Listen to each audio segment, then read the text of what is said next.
you go. All right. Well, thank you everyone for being here. I appreciate it. Thanks for joining this morning. We're going to have a great Meet the Expert series here with Jack Bobo, and I'm going to introduce Jack, to whom we just gave the Broadcast Communication Award. Some of you were actually there for that at the World Food Prize, and that was an excellent event. Jack gave a great talk, and we're not going to ask him to rehearse that talk again and give it to us or repeat it. Instead, he's going to talk a little bit about himself, his career, his journey, and we certainly welcome your questions. So for those of you who don't know Jack, I'm going to introduce him now, just briefly, a little bit of a bio on Jack. He's the director of the University of Nottingham's Food System Institute.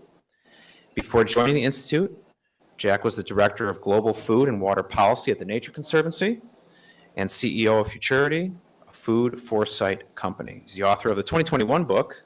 You might want to look this up, maybe take the title down, Why Smart People Make Bad Food Choices. It's a pretty interesting topic, and I think it's going to become more interesting as we go through some of the debates that are inevitably going to occur with the change of the administration and different ways of thinking. So probably a good read. I should pick it up. It was recognized by Scientific American as one of the 100 most influential people in biotech. That is, Jack is. He's also served as the Chief Communications Officer, Senior Vice President for Global Policy at Intraxon Corporation, and is a Senior Advisor for Food Policy at the U.S. Department of State. He's a global thought leader, delivering more than 500 keynote speeches, which is very impressive. That's a tremendous number. Not only that, he delivered them, but they've been in 50 countries, often covering the topic, the future of food. He has many degrees, including a doctorate degree, master's in environmental science, bachelor's in biology, bachelor's in arts, and psychology and chemistry. So it's a great career, and we thank you, Jack, for being here with us today. So Jack, we'll hand it over to you now. Go ahead and take it away, and the audience here will ask questions shortly. Thanks a lot, Jack. Thank you. And thank you for giving me this opportunity to speak to the audience. I really appreciate it. And so just a little bit about my background. I'm originally from Indiana, good farm country. I didn't really grow up on a farm, though we did have cornfields that came to our back door. But what I did have is a family garden where we produced a lot of what we consumed. We had sweet corn, we had peppers, green beans, cantaloupes, watermelons, strawberries. My mother canned everything. And I tell people we're sort of subsistence farmers. We were organic, not from a philosophical perspective, but because we had child labor, which is me and my brothers who could pick the bugs off the plants. And so I never really expected to be in food and agriculture. But after I finished my undergraduate studies, I went into the Peace Corps, and I was a Peace Corps volunteer in Central Africa, in Gabon. I was a science teacher. And it was really during that time that I realized that I was particularly interested in global environmental policy. Well, later I went to work for the U.S. Department of State, and I ended up in the Office of Food Policy instead of sort of the environmental policy where I thought I wanted to be. And I sort of quickly realized, though, that the Environment Bureau, they did deforestation, but they didn't do agriculture. They did oceans, but they didn't do fisheries. They did all of the issues from an environmental perspective, but they really weren't focused on people. And from my perspective, I realized that you really can't build fences high enough to keep hungry people from coming in, nor should you. That if you can focus on keeping people sustainably and nutritiously fed, all of the other problems will in many ways just solve themselves. So while I was at the State Department, I spent several years covering Africa food policy, then Asia food policy, then Europe food policy. I ran our global biotechnology program for a while. And my last few years, my only job was giving speeches. So I had an unlimited travel budget. I could travel anywhere in the world and just talk about the future of food, the role of science, and how do we better communicate and engage with the public. So it was an amazing opportunity to travel to 50 or 60 countries, visit governments, universities, companies, really understand the global food system. But it was also during that time that I came to see that science, at the beginning of conversations, often polarized the audience. Those who agreed with me agreed more, but those who disagreed often disagreed more, which is depressing for those of us who love science. And so I ended up going back to my psychology roots in undergrad and reading about cognitive psychology, behavioral science, marketing, and advertising, trying to understand how do people come to believe what they believe and know what they know, and when do people change their minds. So this was really the beginning of my science communication journey. And because of all of that research, I ended up communicating in a way that was really very different than most people in the government. By the time I finished my time at the State Department, my talks on biotechnology or GMOs had no slides on GMOs. And the reason was that if you didn't understand the global context for why technology was important, then I couldn't convince you of the science. And if you did understand the global context for the challenge we face and why it was so important, I didn't actually have to convince you of the science of the GMOs. And so it really shifted how I thought about how to communicate, what to communicate, when to communicate, and that's influenced my entire career. And from the time at the State Department, I went to head global policy and communications for a biotechnology company that worked in food and ag. Had the opportunity to put some of these ideas into practice. From there, I started a consulting firm on sort of the future of food and working as a food futurist, where I worked with food tech startups, big food brands, helping them to understand what does the future of food look like, where are consumer trends and attitudes going, and how do organizations get ahead of trends so they don't get run over by them. So again, it was a great opportunity to learn and also to engage with different people from different backgrounds. Right before joining the university here, I was with the Nature Conservancy. Some of you may know it's the world's largest conservation organization, as Director of Global Food and Water Policy. And while today I'm at the University of Nottingham, the Food System Institute that I now run, I moved to the UK last year to launch it. And the current job is to connect all of the research across the university, that's 300 or 400 researchers, in order to scale the impact of the work we do. And the University of Nottingham is, one of those rare universities that really touches the entire food system. They go from genomics to plant science to soil science to root science to food processing to food science to nutrition to consumer insights and psychology to geography to human rights to food value chains, policy and regulation. And so it's an opportunity to really influence that entire food system.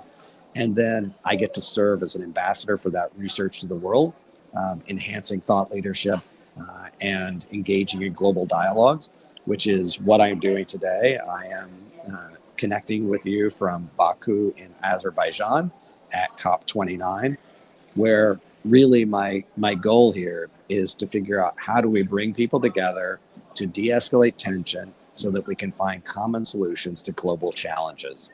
And part of that is to prepare for COP30, which will take place in Brazil and which will have an even greater emphasis on the food system. And so just before closing, I'm actually moving from the University of Nottingham here in a month, and I will be moving back to the United States to launch a new food institute at UCLA. However, I will stay on as a professor at the University of Nottingham. I will be an advisor to the food institute that I currently run, and we've actually just signed an MOU between the two institutes so that we can deepen the connections between them. But I'm really here to answer your questions and hopefully to have a great conversation. There's nothing that's off the table, so feel free to ask anything you want about anything you want. So over to you guys. So who wants to go first? Ooh.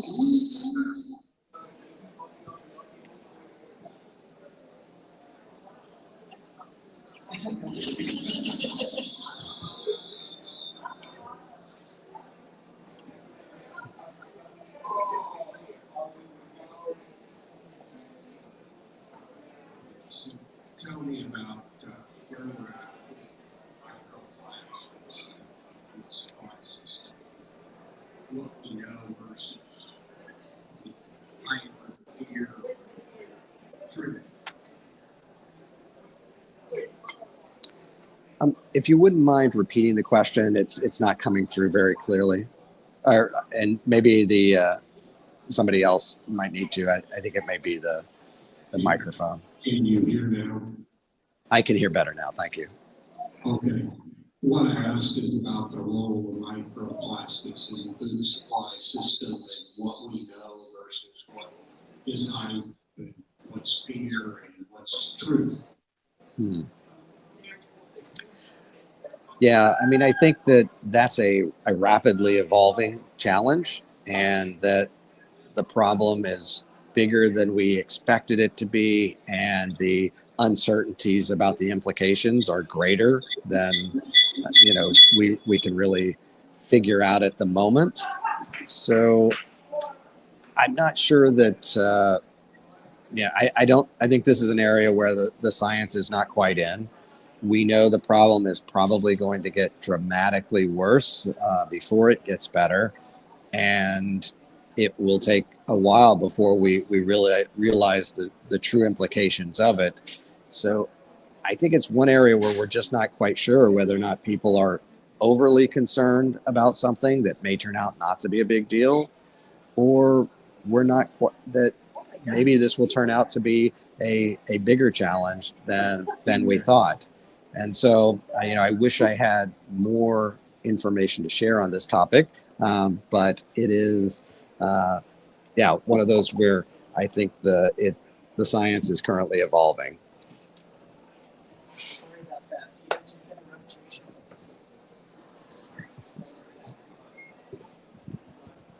Hi, Jack. Thanks for sharing your career history and background. My question is about what do you think about the role of artificial intelligence, particularly in the regulatory space in biotechnology? Thank you. Wow, that's a great question. It's actually one I haven't given too much thought to. Actually, I mean, I guess I'd love to hear a little bit more about the take that you have on the role of AI in regulatory. Is it, using AI to help assess risk, or is it something else? Just to make sure I fully grasp, where you want to go with the question. On particularly looking at risk assessments, I think there could be a great capacity there, but I think in implementation, I don't know how willing maybe countries are to accept that. But I see a lot of capacity that companies would have there to accelerate timelines. Right. Well, I think that it will probably take a while before we have enough experience to know whether or not the information we're getting out of AI is something that we can count on just sort of the pure risk assessment side. I think government regulators tend to be fairly conservative in applying new technologies. I think the area where it could have the most impact is really on risk management, because I do think that we will be able to deploy AI as early warning system. And in fact, this is already happening at the University of Nottingham. We have a smart food center, which is a joint center between our China and our US campuses, where they're using AI as an early warning system in the poultry sector to identify problems and disease outbreaks really before they occur, so that we can identify signals that suggest that there will be a problem, and they can actually adjust the situation, the environment, in the poultry production units to avoid it.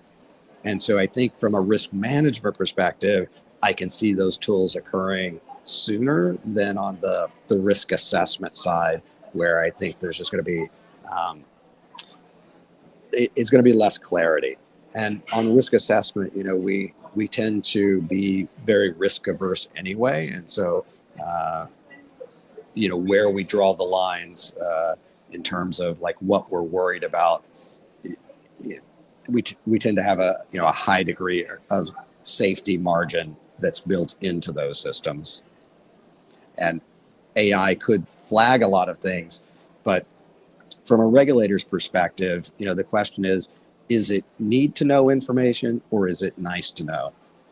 And when I was in government, there was a lot of research that came out that suggested things that maybe we should be looking at, but it never gave clear information for a regulator to be making a decision on. And so that was sometimes the frustration of academics, is they came up with new information, but then they didn't have any baseline for the current situation. And so they thought we should use the data, but regulators really didn't have any way of doing it. And so that need to know versus nice to know was always a bit of a point of contention, and somewhat relates to the difference between the precautionary principle and whether or not we take action based on a theoretical risk versus more of a precautionary approach where it's focuses on more on actual risk.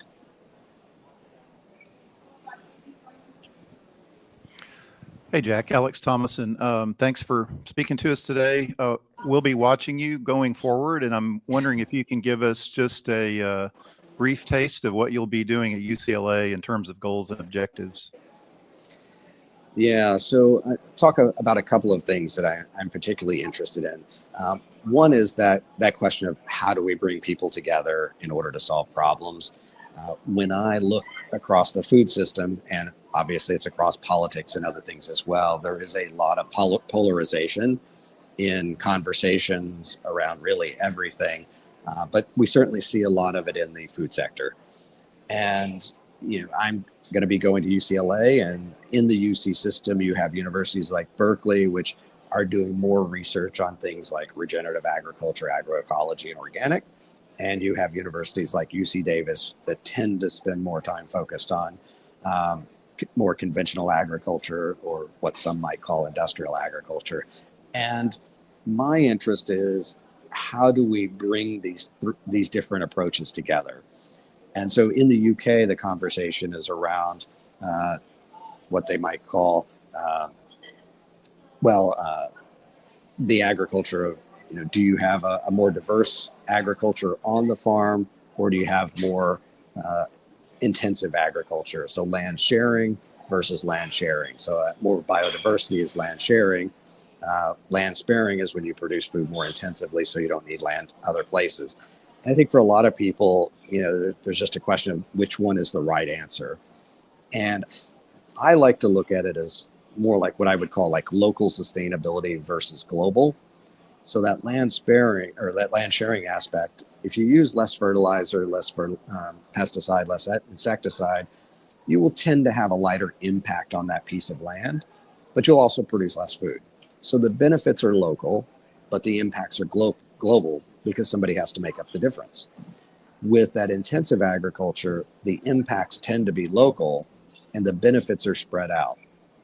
And so instead of looking at it as good or bad or right or wrong, I just look at it as a continuum from local sustainability to global sustainability, and there will always be trade-offs between the two. And once you start looking at it like that, the question isn't which one is right. The question is, should 5% of our system be that local sustainability, or should it be 15%? And each community is going to draw the line in a different place. Each country is going to draw the line in a different place. And so one of the things that I'm looking at building up at UCLA is this science and psychology of science communication. How do we communicate in a way that brings people together to solve these problems? And I'll just give you a concrete example. I was working with a researcher at University of Nottingham 6 months ago. He works on regenerative soils. And he told me that he had been giving a talk at a low carbon conference for regenerative farmers, and that his talk had not been particularly well received, which was just a big shock to him, given that he is trying to help exactly those kinds of farmers. And when I asked him how he had talked about it, he said he was talking about moving from intensive systems to regenerative systems. And I said, so you were telling them to stop being bad farmers, and you were going to tell them how to be a good farmer.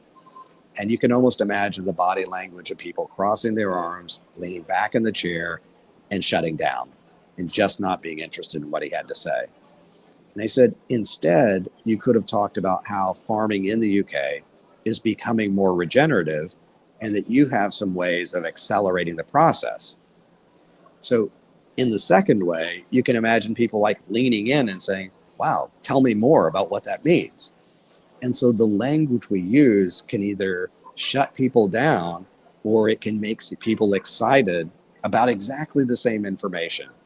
And so that's one of the things I'm really interested in is how are we using language in ways that often makes it harder to achieve our goals because we're offending people in ways that we don't understand, and we're failing to use language that could help. And I think sustainability as a word is just one of those.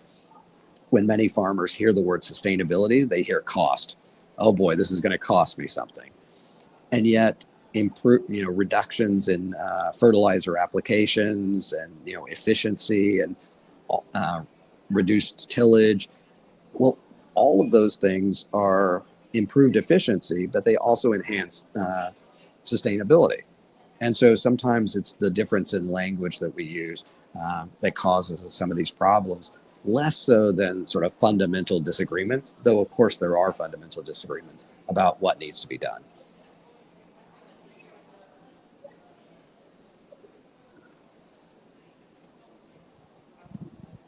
So, is it on? Okay.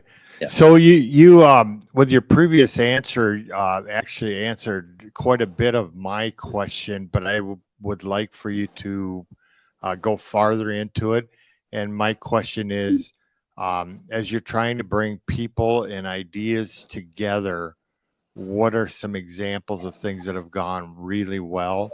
Mm-hmm. And what are some examples of things that went really badly? And you did kind of address that in the previous question, but I'd like for you to take it farther if you would.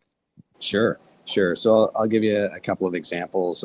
One of them that I was really happy with when I arrived at the University of Nottingham, I was the Parliament will send around things called a post note. It's the Parliament Office of Science and Technology policy asks for advice on questions. And one of those was sent to me to see if I had any comments. And it was a paper they were writing on the environmental impacts of synthetic fertilizers. And so when I spoke to the author of that report, I pointed out that by framing it as the environmental impacts, they were framing fertilizer as a problem, and that people that use fertilizer is a problem. And that meant that probably most farmers and farm organizations either weren't going to read the report, or they certainly weren't going to like anything in the report. And so what I had encouraged them to do was, one, to change the title and talk about the trade-offs, the costs, the benefits of fertilizer, but then to make sure that the report reflects why farmers use fertilizer. It can increase income, it can make food more affordable, it increases production, and all of those things. And I was really excited when the report finally came out in January of this year, that it talked about the future of fertilizers, and it started with all of the benefits of fertilizers and the reason that farmers use it. And so it was a completely different report as somebody would read it, just because of shifting and sort of acknowledging those reasons. And so it's a small example, but I think that it's the kind of thing we can do on a daily basis just to find more common ground. Maybe a bigger example of that is over the last year and a half, I've talked to about 5,000 or 10,000 beef and dairy farmers about the future of protein. And one of the things I'm trying to do is I'm trying to look at, could we find a way of bringing livestock producers together with alternative protein companies to create a shared vision for the future of protein? Now, many people think that would be a tough thing to do, but the conversation I've had is that I have 3 different scenarios for the future of protein. Scenario 1, I call livestock wins. We need 25 to 50% more protein. We do it by expanding animal ag. Scenario 2, I call alternative proteins wins. And so we meet future protein needs by expanding alternative proteins or beans and lentils or other things. And then for scenario 3, I could say livestock goes bust. We produce 25% less animal protein in 2050. And then I ask the audience, which future is best for you? And you won't be surprised to find that most beef and dairy farmers say that scenario 1 is the one they want. They want livestock to win. But in that scenario, we add 20 to 40 billion animals to the planet. We cut down 10% of our forests to make way for the beef production and the soy. But most importantly, if demand increases and supply increases, their income is flat. They do not make more money in scenario one, but people don't like them because of the environmental consequences caused by somebody someplace else. Whereas in scenario two, if demand increases, but supply is flat, they have to be making more money. And there's not as much deforestation, so people actually like them. And then in scenario three, if we reduce production in the least productive countries on the planet, that's not the United States, that's not the UK, that's not Ireland. Well, now they're making 3 or 4 or 5 times more money, and they're an ultra premium product that people love and are willing to fight for. And so, and then I asked them again, and 95% sort of recognize that scenarios 2 and 3 are the scenarios in which they actually make more money and that's better for them. And so it's an example of how if you can articulate a future in which people are thriving, people are open to that conversation. And yet too often when we talk about the future, people are talking about putting livestock producers out of business or things like that make people understandably nervous.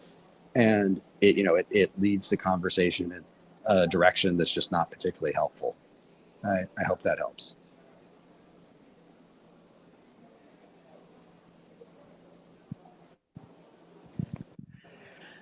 Thank you very much for sharing your success story of your life.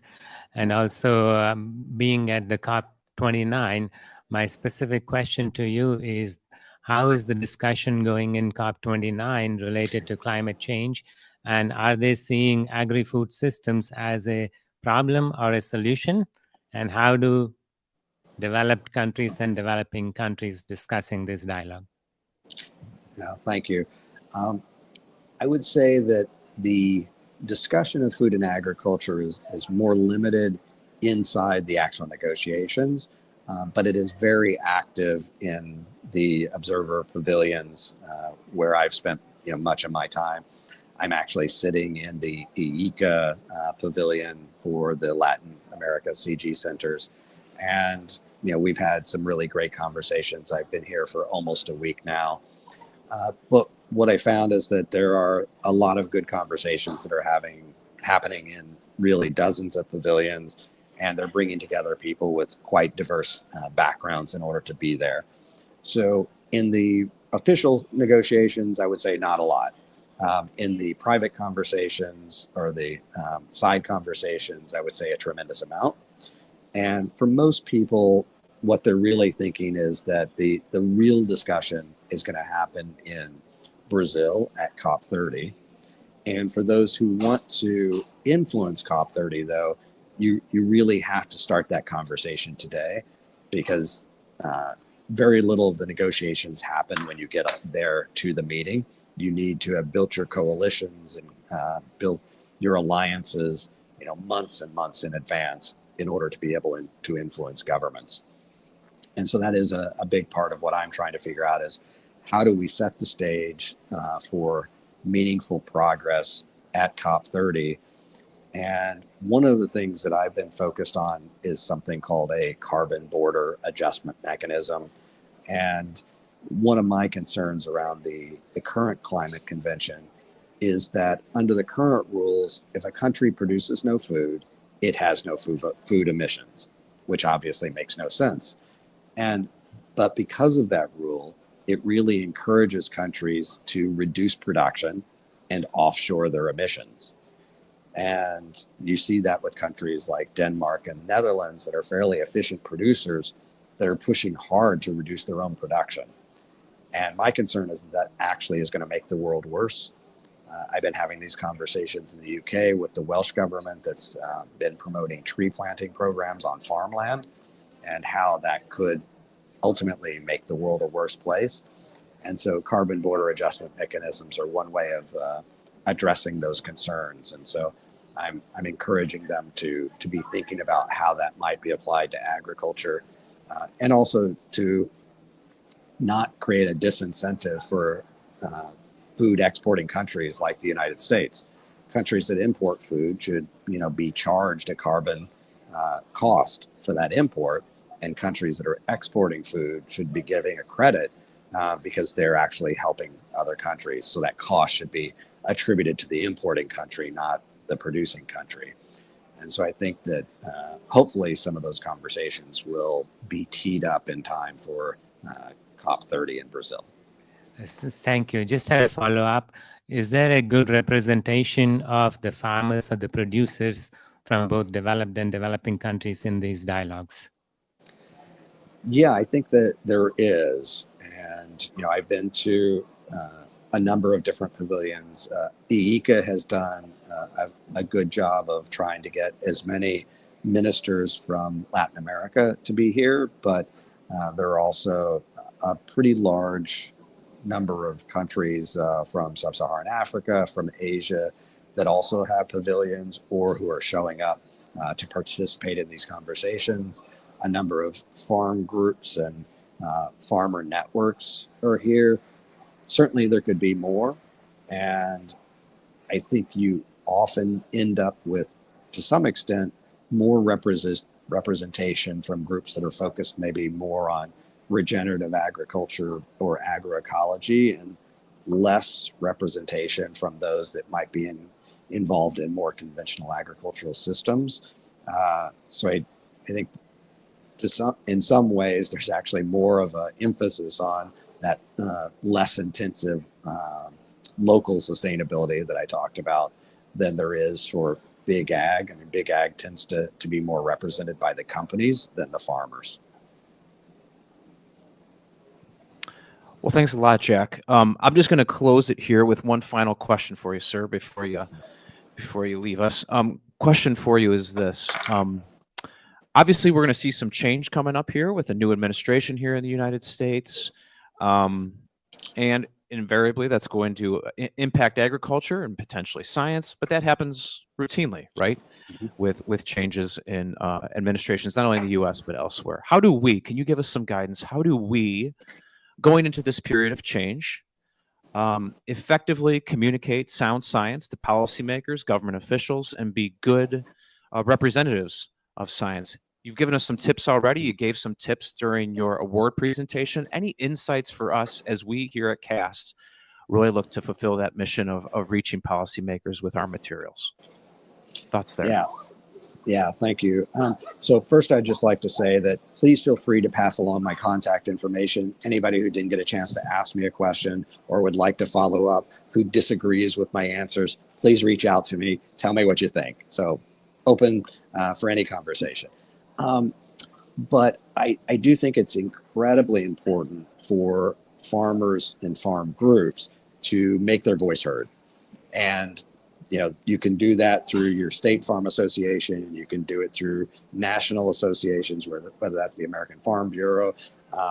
You can work through your state government ag directors. The National Association for State Departments of Ag, has an important voice, and it also has an important voice because Ted McKinney is the head of NASDA and is one of the leading contenders to be Secretary of Agriculture. And so I think that, and I think every government should be listening to these farm communities, and that this government will probably be more open to it, maybe in some ways even than the last government. It will depend a little bit on who ends up as Secretary of Agriculture, because every secretary has their own priorities. And so I think we have a better sense of what those priorities might be if you had somebody like Ted McKinney or Kip Tom. I think we have less of a sense of what those priorities might be if it's somebody else. But one of the things I would keep in mind, I was the senior advisor for global food policy under 4 secretaries of state, Colin Powell, Condoleezza Rice, Hillary Clinton, and John Kerry. And when I would say of those, Hillary Clinton had sort of the most focus on global food and agriculture, really raised a profile within the State Department. And when John Kerry came in, there was a strong emphasis on climate change. And for many people, there was sort of a concern that agriculture was going to drop off the agenda. And I have to say, my advice to people was, under Secretary Clinton, we wrote memos about how food security was going to be impacted by climate change. And I encouraged people to change the title to how climate change was going to impact food security. And so often you end up talking about the same things, but you need to talk about it in a different way and reframe the issues. So I'd say, part of it is, don't be discouraged if you feel like the message that you want to deliver isn't a priority for a new government. I think the question is, how do you frame your conversation so that it matters to that new government? And I'm confident that, whatever it is, the issue is, that there will be a way of getting that across. But ultimately, governments listen to numbers, and the more you can work with others within your community, within your state, within the nation, in order to speak with a more unified voice, the more likely it is to have an impact. But do not underestimate the power of reaching out to your member of Congress and others. Most people just don't do it. And so, if 10 people, 20 people, 30 people reach out to a member of Congress, they will pay attention. I know it doesn't seem like a lot, but most people never take the time to pick up the phone or to send an email or to reach out to the representatives. And they listen more than you might think. So I'll stop there. Yep, that's fantastic. Thank you for your time today. We appreciate you joining us. Of course, congratulations one more time on receiving the Cass Borlaug Communication Award. We're very proud to have you as a recipient. We were glad we could honor you at the World Food Prize, and we look forward to working with you continually over the term, basically, of you being the award recipient over the course of the year. We want to do more with our folks who are so well deserving of that award. So thanks a lot, Jack, for your time today. And with that, we'll wrap it up. Best wishes at COP29. All right. Thank you.